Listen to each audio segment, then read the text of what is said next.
nasabah.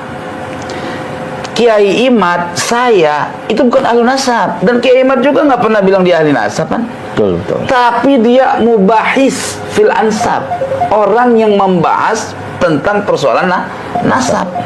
Dia kaji nasab alawi palsu, dia sampaikan.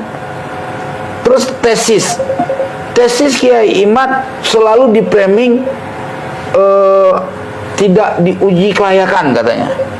Biar tahu tesis itu ada dua model, ada tesis Magister ya. atau apa Magister. tadi magister atau melalui university. Yeah. Nah, tesis itu akan diuji oleh doktor-doktor dan profesor. Betul. Karena untuk mendapatkan satu gelar gitu loh.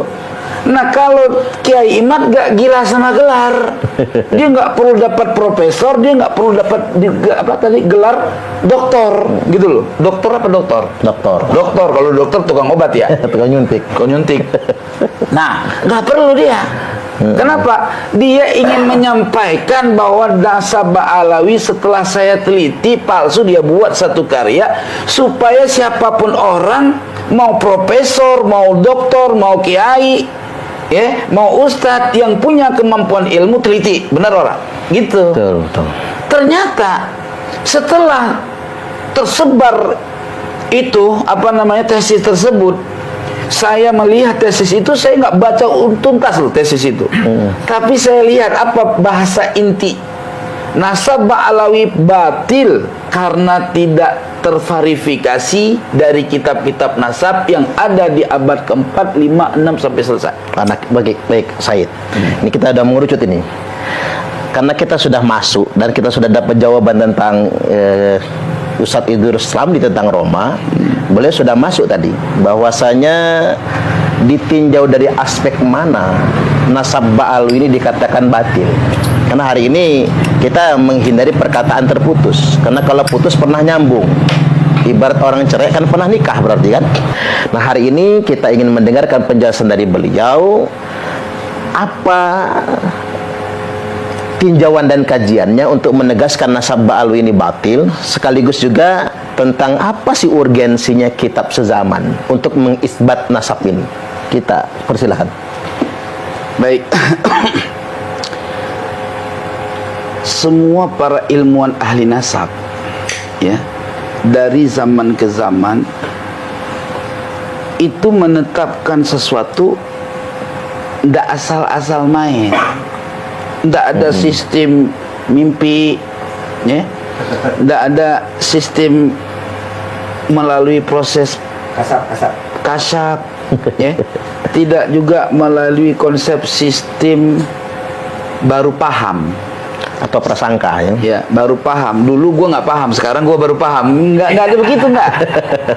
Gitu loh. Ya.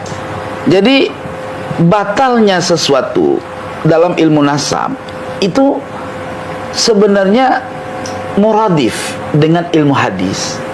Karena setiap fan ilmu itu dia punya gaya tersendiri. Ketika berbicara sufi, istilah-istilah ulama sufi jangan dipahami dan ditahkim dengan begitu terburu-buru dalam kacamata fikah. Setiap fan ilmu itu punya kamarnya masing-masing. Ya.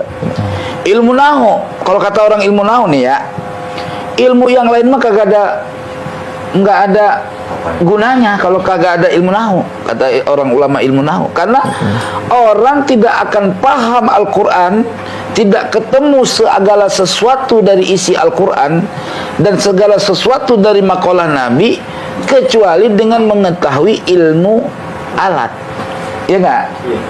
Nah, ilmu alat juga disebut ilmu adab. Maka kalau zaman dulu tuh Abdullah bin Umar mendengar anaknya aja lahan, harokat patah dibaca kasrah, digampar. Coba baca dulu Mukhtasar Jidan mukadimahnya. Setiap ilmu itu punya fannya masing-masing dan punya kaidahnya sendiri. Iya. Kalau kata ulama tasawuf, masuk dalam ilmu tasawuf farduin. Kalau kata ulama fikih dulu. Karena tanpa fikih kagak bener ibadah.